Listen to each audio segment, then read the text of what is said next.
Olá, meus irmãos, a paz do Senhor. Hoje eu tenho uma palavra poderosa para você que se encontra no livro de Gênesis capítulo 3, que tem por tema: quando o homem sai da presença, o pecado entra em cena. Gênesis capítulo 3 revela que toda queda começa quando a voz da serpente parece mais atraente do que a palavra de Deus. Gênesis capítulo 3 é um dos capítulos mais dramáticos e reveladores de toda a Bíblia. Aqui não vemos apenas a história de Adão e Eva. Aqui vemos o retrato da humanidade. Aqui começa a batalha entre a obediência e a sedução, entre a verdade e a distorção, entre a presença de Deus e a autonomia do homem. Se Gênesis capítulo 1 mostra o Deus que cria e Gênesis capítulo 2 revela o Deus que forma, Gênesis capítulo 3 expõe o momento em que a criatura decide experimentar uma vida distante da vontade do Criador.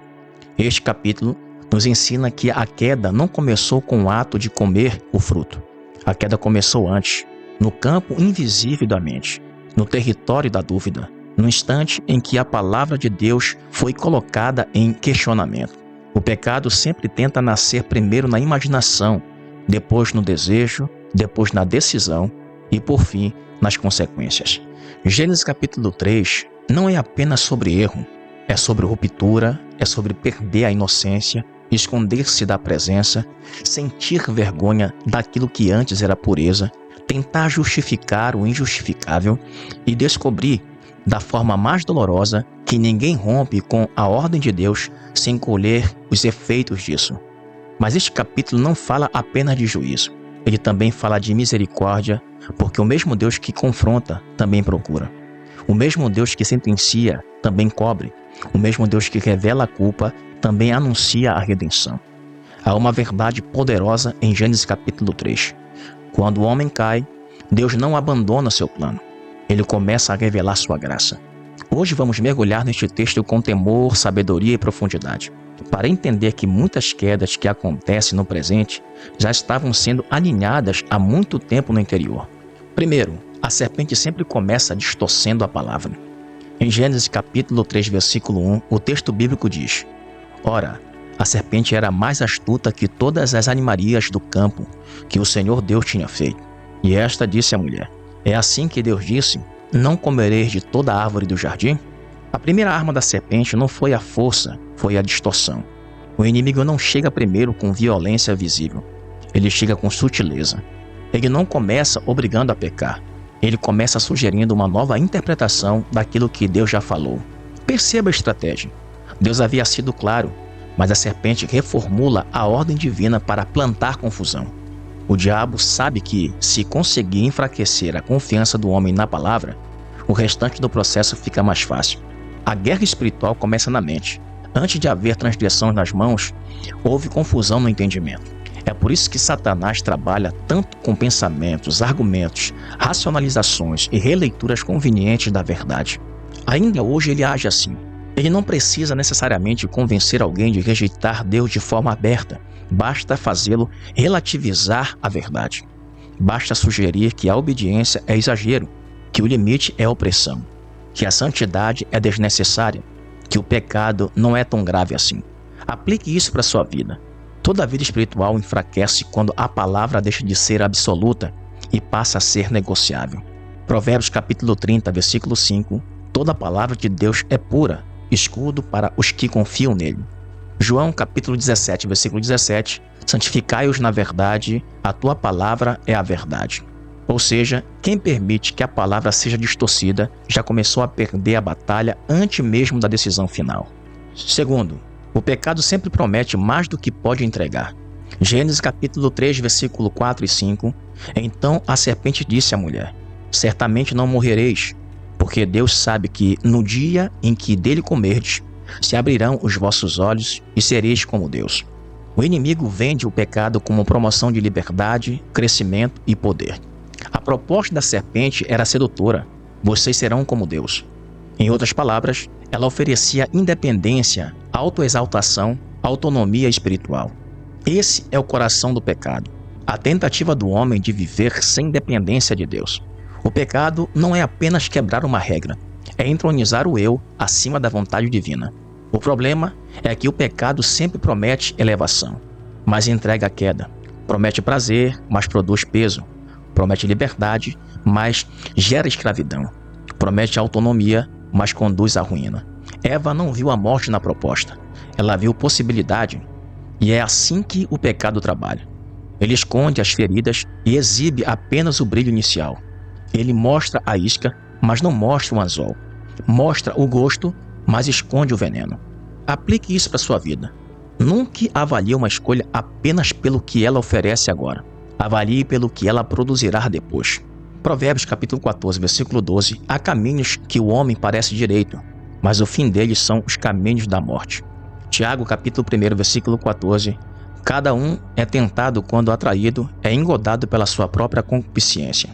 Ou seja, o pecado sempre se apresenta como oportunidade, mas o fim revela que era uma armadilha. Terceiro, o olhar desalinhado produz desejo desordenado. Gênesis capítulo 3, versículo 6, o texto bíblico diz: E vendo a mulher que aquela árvore era boa para se comer e agradável aos olhos, e árvore desejável para dar entendimento, tomou do seu fruto e comeu. Aqui vemos a progressão da queda. Ver, desejar, tomar, comer. O olhar não estava mais governado pela palavra, mas pela aparência. O desejo deixou de ser moldado pela vontade de Deus e passou a ser guiado pela sedução do visível. A queda sempre avança quando o coração começa a chamar de bom aquilo que Deus já chamou de proibido. Esse é o ponto crítico. Quando a opinião do desejo se torna mais forte do que a ordem da verdade, o homem já está em grande perigo. O problema não estava apenas no fruto. O problema estava no modo como ele passou a ser percebido. Quando alguém percebe a sensibilidade espiritual, começa a admitir que antes temia, a flertar com o que antes evitava e a justificar com o que antes confrontava. Aplique isso para sua vida. Nem tudo que agrada aos olhos faz bem para a alma. Nem tudo que parece bonito diante do homem é saudável diante de Deus.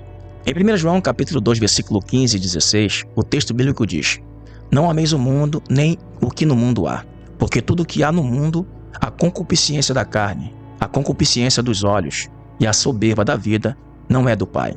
Ou seja, quando os olhos se encantam com o que Deus reprovou, o coração começa a adoecer em silêncio. Quarto, quem cai sozinho, raramente quer cair sozinho. Gênesis capítulo 3, versículo 6, o texto bíblico diz: E deu também ao seu marido, e ele comeu com ela. O pecado tem uma tendência de contaminação. Eva comeu, mas não guardou o erro para si. Adão também foi envolvido. O pecado nunca é apenas individual em seus efeitos. Ele sempre toca ambientes, vínculos, casas, famílias e gerações. Há escolhas que parecem particulares, mas têm alcance coletivo. Um erro pode abrir portas para dores que atingem relacionamentos interiores. Um afastamento espiritual pode contaminar o clima da casa. Uma decisão fora da vontade de Deus pode comprometer mais do que apenas uma pessoa. Isso nos mostra que a maturidade espiritual também é entender que minhas escolhas não afetam somente a mim. Aplique isso para a sua vida. Toda vez que alguém brincar com o pecado, está subestimando seu poder de alcance. Gálatas capítulo 5, versículo 9. Um pouco de fermento leveda toda a massa. Ou seja, o pecado nunca para no coração de quem alimenta. Ele sempre tenta se espalhar. Quinto, o pecado abre os olhos, mas fecha a paz. Gênesis capítulo 3, versículo 7, o texto bíblico diz: Então foram abertos os olhos de ambos, e conheceram que estavam nus, e coseram folhas de figueira, e fizeram para si aventais. Os olhos se abriram sim, mas não para a glória. Abriram-se para a culpa, vergonha e desordem. A promessa da serpente não se cumpriu como parecia. O que veio não foi exaltação, foi constrangimento. Não veio plenitude, veio exposição. O pecado até pode ampliar percepções, mas destrói a paz. Ele desperta a consciência da nudez, da fragilidade e da culpa. O homem que antes vivia em pureza agora tenta improvisar cobertura. E este é um retrato doloroso da religião sem arrependimento. Tentar esconder com folhas aquilo que só Deus pode tratar de verdade. Folhas de figueiras representam soluções humanas para problemas espirituais. O homem tenta costurar aparência, reputação, performance e justificativas, mas por dentro continua ferido. Aplique isso para a sua vida. Não adianta maquiar a alma. Não adianta parecer bem diante das pessoas e continuar quebrado diante de Deus. Em Provérbios capítulo 28, versículo 13, o que encobre as suas transgressões nunca prosperará, mas o que as confessa e deixa alcançará misericórdia. Ou seja, Quem tenta cobrir o pecado com aparência apenas aumenta a distância da cura verdadeira. Sexto, o homem que peca não perde apenas a inocência, ele começa a se esconder. Em Gênesis capítulo 3, versículo 8, o texto bíblico diz: "E ouviram a voz do Senhor Deus que passava no jardim pela viração do dia. E escondeu-se Adão e sua mulher da presença do Senhor Deus." Este versículo é devastador. O homem agora se esconde da presença que antes era seu ambiente natural. O pecado altera a relação. Antes havia comunhão, agora há fuga. Antes havia prazer na presença, agora há medo. Uma das maiores evidências de que algo está errado espiritualmente é quando a pessoa perde o prazer na presença de Deus. Ela continua talvez frequentando espaços religiosos, mas dentro dela nasce uma tendência de afastamento, resistência, peso e evasão. O pecado faz o homem ter medo do Deus que o ama, porque a culpa distorce a percepção da presença. O homem passa a correr daquele que é justamente o único capaz de restaurá-lo. Aplique isso para a sua vida. Sempre que algo nos afasta da oração, da palavra, da comunhão e da sensibilidade espiritual, precisamos discernir que não é apenas cansaço. Pode ser uma guerra pela nossa intimidade com Deus. Isaías capítulo 59, versículo 2. "As vossas iniquidades fazem separação entre vós e o vosso Deus." Ou seja, o pecado não se satisfaz em produzir culpa. Ele também trabalha para afastar você da presença que poderia restaurá-lo. Sétimo, mesmo sabendo de tudo, Deus ainda pergunta: onde estás? Gênesis capítulo 3, versículo 9, o texto bíblico diz: "E chamou o Senhor Deus a Adão, e disse-lhe: onde estás?" Que pergunta impressionante. Deus não pergunta por falta de informação. Deus pergunta para gerar confronto. Onde estás? Não é uma pergunta geográfica, é espiritual. É como se Deus estivesse dizendo: Adão, olha onde você chegou. Veja o que aconteceu com sua posição, sua sensibilidade, sua comunhão. Essa pergunta ecoa até hoje. Onde estás? Onde está a tua vida espiritual? Onde está a tua paixão pela presença? Onde está a tua obediência? Onde está a pureza do teu coração? Onde está a sensibilidade da tua consciência? Deus continua chamando mesmo depois da queda. Isso é graça. Deus não abandona imediatamente o homem ao seu estado. Ele chama, confronta e dá a oportunidade de reconhecimento. Aplique isso para a sua vida. Quando Deus confronta, não é para destruir, é para despertar. O confronto divino é uma forma de amor. Apocalipse capítulo 3, versículo 19. "Eu repreendo e castigo a todos quantos amam." Ou seja, a pergunta de Deus não é para humilhar o homem, mas para fazê-lo encarar o lugar onde o pecado o levou. Oitavo, quando o homem não se arrepende de verdade, ele procura culpados. Gênesis capítulo 3, versículo 12 e 13, o texto bíblico diz: "Então disse Adão: a mulher que me deste por companheira, ela me deu da árvore e comi. E disse o Senhor Deus à mulher: por que fizeste isso? E disse a mulher: a serpente me enganou." Depois da queda surge outro sintoma: transferência de culpa. Adão culpa Eva e, de forma indireta, culpa o próprio Deus. Eva culpa a serpente. Ninguém começa assumindo com quebrantamento. Esse é o retrato do coração humano sem arrependimento genuíno. Em vez de confessar com profundidade, ele tenta amenizar. Em vez de assumir, ele terceiriza. Em vez de rasgar o coração, ele monta uma narrativa. Mas cura só começa onde a verdade é admitida. Quando alguém continua administrando culpas, não viverá restauração plena. Aplique isso para a sua vida. Quem sempre precisa culpar o outro por tudo, dificilmente enxergará o que Deus deseja tratar dentro dele. Salmos de número 139, verso 23. "Sonda-me, ó Deus, e conhece o meu coração." Ou seja, quem protege o próprio ego com desculpa, impede a própria alma de ser curada. Nono, o pecado gera consequências reais.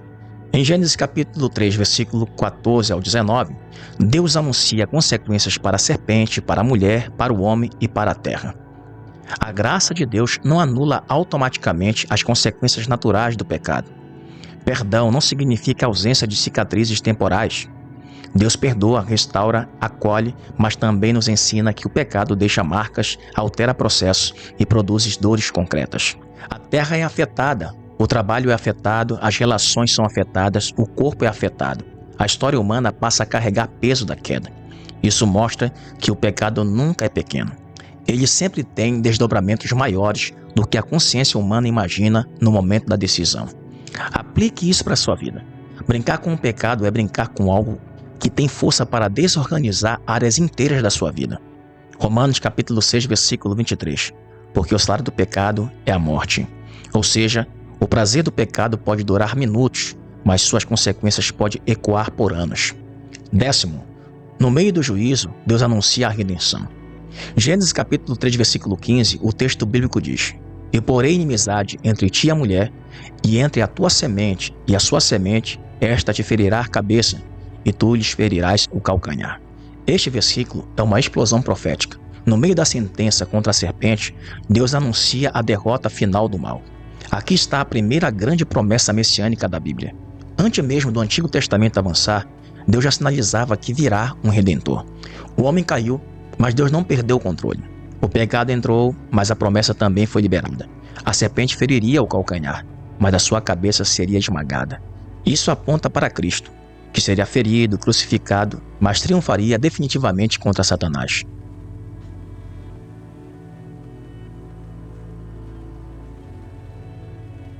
Eis só, Gênesis capítulo 3 nos ensina que a graça não surgiu no Novo Testamento.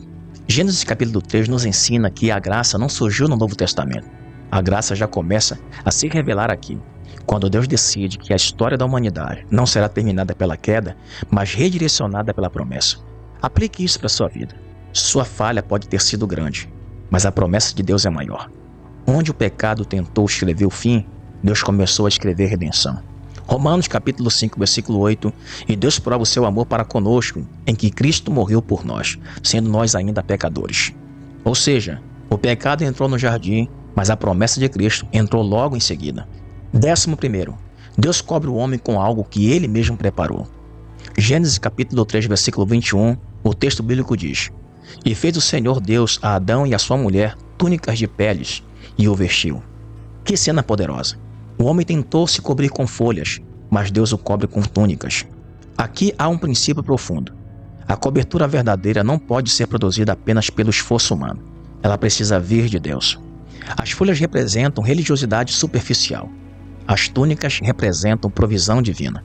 O homem cria a aparência, Deus oferece cobertura. O homem improvisa esconderijo, Deus apresenta a solução profunda. Além disso, muitos estudiosos veem aqui um sinal simbólico de sacrifício. Aponta para a necessidade de derramamento para cobrir a vergonha do pecado. Isso ecoa até Cristo, o Cordeiro de Deus, que nos cobre não com folhas, mas com graça, justiça e redenção. Aplique isso para a sua vida. Não tente viver coberto por imagem, reputação ou performance. Permita que Deus trate a raiz e vista você com aquilo que vem dele. Romanos capítulo 13, versículo 14, o texto bíblico diz: Revesti-vos do Senhor Jesus Cristo. Ou seja, aquilo que o homem esconde com aparência, Deus só resolve com redenção.